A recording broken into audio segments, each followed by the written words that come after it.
Hello again everyone and welcome back to the Vintage Sewing Machine Garage YouTube channel. Today I am continuing my investigation into the mystery of why this, one of basically my favorite bobbin winder ever in all the vintage sewing machines, is not behaving. It is a very rare thing to do for one of these not to work. I have cleaned, made sure that our hand wheel, I think I showed this to you. This is the area right here that the rubber tire pushes against. It is squeaky clean.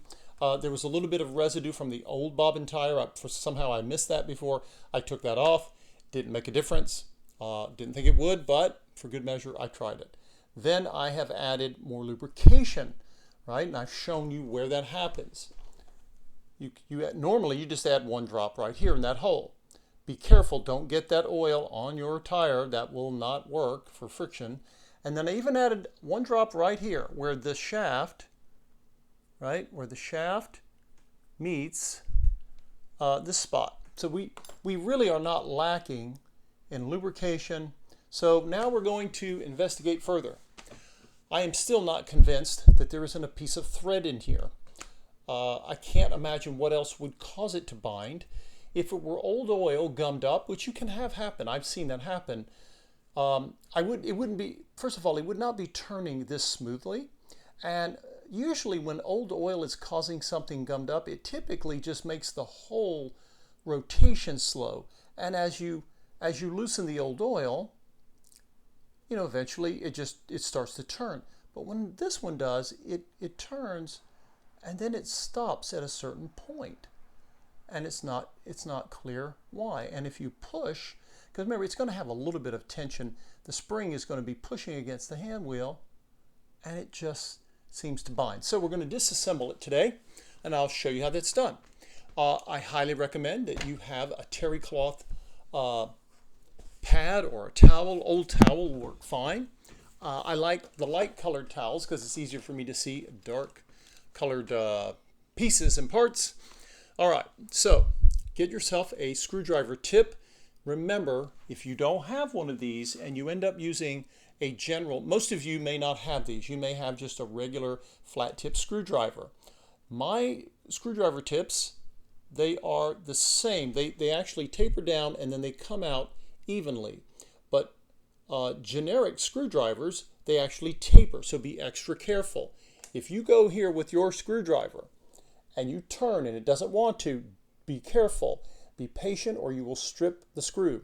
That's the only downside to your classic, I don't care if it's, well, if it's a straight head screwdriver, they are designed to work with multiple size openings in the tops of the bolts, and that's why they're a compromise. So just go, yours may turn. If it doesn't, try a little penetrant oil like the 3-in-1 or some of the other products I've shown you in other videos, or even a little bit of heat. Take your tire off. Never use too much heat. You're going to harm the paint finish. And I'm going to turn mine. You want to hold the machine so it doesn't go flying. Okay.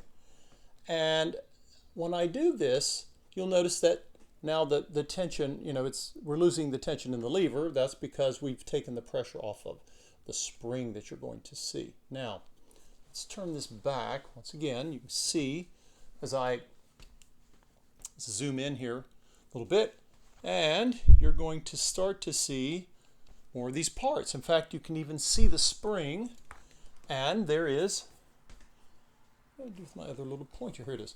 So you can already see the spring here, and then there's a washer that has a little piece, and it has a little home that it goes into.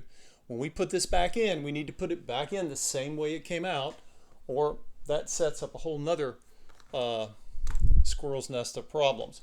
All right, so I'm going to continue here. And by the way, these are thankfully not all that complex, right? Some of these things are, but this one is not. So you can see this washer. You see the little protrusion as it's pointing toward the machine. All right, so I'm just going to hold it. Right, I'm going to take it out. Now, what do we got here? We just have a few parts. We have our spring, okay, and I'm just going to, the spring appears to be the same on both sides. Some of the springs you have on your Singer machines go in one way. So I'll just leave it, right, just as it is. I'll just sit it down. There's nothing wrong with it. It's just sitting there. And then what else do we have? We have this washer, and this washer should come up. It's thin, so don't get rough with it, right? And there it is, right? And if I turn it this way, you can see, if I get it there we go. You can see there is a like an L shape, right? That little protrusion, as it comes down, let's see, that might make it easier for you all to see. So as it comes down, and then the protrusion goes to the left. That's exactly the way it's going to be installed when we put it back, okay? So we'll just sit that down. Remember, the spring was on there, and then the washer, right? So it is always important that you put things back the way they came. So you can actually make a video of yourself doing this if you're worried about forgetting. So again, right, so I've got my spring, I've got my washer. There's only one thing left, and that is this lovely bolt here. And I'm just gonna, it may not have moved in a while, so let's just take it out. In fact, it may never come out since it left the factory. Look at that, right? I'm just gently turning it, and it's a little stiff, right? Well, that's no surprise. I mean, gosh, it's been there a long time. It's coming out. It's just, there we go. That's just some old gummy something, right? So, all right, and that is it, right? So that is essentially the parts of your bobbin winding device. This is one of the things I love. You obviously have to loosen your clutch, but it is one of my favorite designs. It is just strong and simple. Now, one of the reasons I wanted to take this off, other than to make sure that these pieces are all happy, and we're going to clean and lubricate them, might as well. Let's look. This is what I want to get a very close-up look at, right? So, why is this binding? Why is it unhappy? I'm turning it. I'm not seeing a lot of distortion. When I say the word distortion, I mean wobble. If you've ever seen anything that had a wheel and it kind of wobbled or see, it's bind. Something is causing it to bind here, and it's not clear as to what that is. Now, when I look at this right here, this is the area that I am suspicious of, right there. But I can't really see. I mean, I don't really see anything. If I could see a thread, then I would know one was in there. Let's come on this side. What do we got? I cannot really tell what in the world would be causing it. It doesn't do it every time. Sometimes it turns smoothly and whoops, there, it just bound up again. This is why I'm very suspicious that there's a piece of thread or something in here. It just should not be doing this. It really should not. And again, I'm not going to blame Singer. Their quality of production in 1957 was still incredible. They had not made compromises at that time. That would come in about a decade later. And I've shown you all hybrid machines. Okay, so something is binding, and I just cannot. Yeah, right there. It's not happy. Something is making it stop, and that's what's causing the problem for the owner, because they're trying to wind a bobbin and it just won't wind. It won't. Sometimes it doesn't move at all. If it does move, it's not moving the way it should. All right, now I see from here. I see steel. I don't know if that's going to show up for all of you. I see steel on the drive shaft between here and here. It's barely visible. No, it's not visible at all because I don't have, there we go. It's barely visible. It should be right there, right? Now, if I can see it, Does it go away? If it goes away, that means we have a bobbin tire hub that's warped, but I don't see it changing. Very odd. Okay, what else can we do here?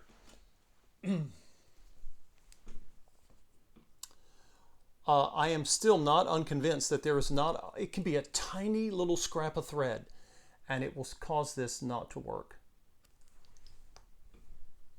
Now, I just put oil, I put a drop, one drop, and I put it right there. I normally never oil that spot because, of course, this should take care of it. The oil has already wicked down and should have gone where it needed to. But I did it just for the heck of it, just to see if it will help. Okay, is it going to stop the binding? Because we've got enough. First of all, this, when it turns nicely. It's not like there, right there. It just bound up. It started to bind up again. Okay, what does that tell me? I cannot see. I literally cannot see distortion. If this thing were wobbling and just wanting to stop, then I would say, okay, something somehow it got warped, something hit it at some point. I don't think the owner of the machine had any problems with that. So now it's moving fine. Whenever you have something that is moving beautifully, it can't be old oil, because that would, old oil typically, when it's a problem around the whole part. So now it's binding again. Oops, now it's stopping again. So this tells me that somewhere in here there's a piece of thread. I cannot isolate anything other than a piece of thread. And I'm going in here with my dental tool, right, to see if I can grab it. But this space is so tight. You know, I don't own a tool. I don't own a tool that is thinner than thread. I mean, this is a fairly thin tool, but still, right? So I'm trying to turn and hold my tool there and see, okay, what is causing this? Because it is, oh, what is that? I don't know what that is. Okay, something here, there's something in there that's binding this, and I want to say it's, let's say you can't see the thread. As you all know, thread will shred or unravel into very tiny fibers, and if you tear at it enough, you know, you end up with this very fine lint that can, you might think, oh, it's just lint. What could lint possibly do? Oh, you don't want to ask that question. When you're dealing with beautifully machined parts, you cannot have something in there. If there's no way to get it out, then it's going to cause an issue. And I can feel it. Like sometimes it'll turn fine, like I'm turning it, no problem, and then all of a sudden it binds. That usually means that some thread is caught in there, and it's moving, and when the thread gets in the right spot, it causes the parts to stop, and then, you know, the parts start moving again until the thread moves around. So this is, again, this is one of those things. In fact, in some ways, this is more, there, see, I was turning and now it's binding. It doesn't want to move. Come on, why are you stopping that way? That is the only thing I can attribute this to, folks. If you know of any other thing, I don't believe this was bent or hit. The owner takes very good care of her machines, and honestly, I don't think this was ever bent. This is one of the most protected parts of any sewing machine. If something was broken off, it's usually a thread guide or a spool pin, something that's sticking out, you know, just asking for trouble. But this is not one of those things. So I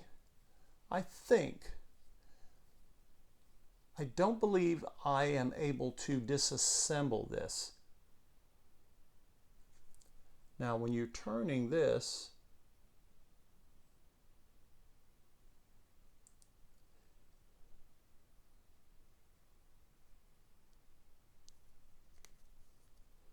I'm just looking to see. I think that the solution might be it might be a new part or a salvaged part. So if you ever see, and it's very rare on this channel, that I ever salvage a machine, I stop and I don't continue work on it. You might think, oh, come on, try it. Remember, there are a lot of great machines that are in better shape that they need donor parts, organ donating in order to continue operating, right? Okay, my hub, that's actually, if you put oil here, you're not helping yourself, because the rim is attached to this piece is moving with the other. All right, folks, this machine has a lot of life in it. Don't worry, this machine is not being scrapped. And I think there is some shred of thread has gotten between here and here. And I'm at a loss for how to remove it. How do we get that out? I don't know that we do. And if we don't, then that calls for a new part, a new replacement part. Thankfully, this is a Singer. This part should not cost a fortune. If this were a Bernina, this would be a much more expensive repair, but it should not be. I would be very surprised if I have to pay a lot for this. So I will let the owner know that I have discovered the problem, and it is not the hardware, it is fugitive threads, or thread, the torn remnants of a piece of thread can do an awful lot of damage. And apparently this has, because without a way to remove it, I am not entirely sure that we're going to be able to save this part, but our machine is will ride again, I believe. So I appreciate all of you watching, and again, I have shown in past videos, I've talked about how when you are using a sewing machine, there are two basic areas, well, three really, but if we include our tension assembly, but the two most difficult areas for thread misery is here where your shuttle is, and then your bobbin winder. And this is true of all bobbin winders. It doesn't really, I don't care where they are. Thread will go into the craziest of places. So if you are at a loss and you're not sure what's going on, that is always a potential issue. And I think that is what is causing the bobbin winding misery for this otherwise lovely Singer 401A. If you have ever had mystery threads or not, please put your comments down below and let me know. How did you extract the threads? If you have ever extracted threads out of this device, feel free to share, because I and the owner of this machine would be happy to hear from you. But otherwise, I will be looking for its replacement part, and I don't even need the washer and the spring and the bolt. I've got those. Those are fine. And so that, folks, is sometimes it's the little stuff that can stop a machine in its tracks.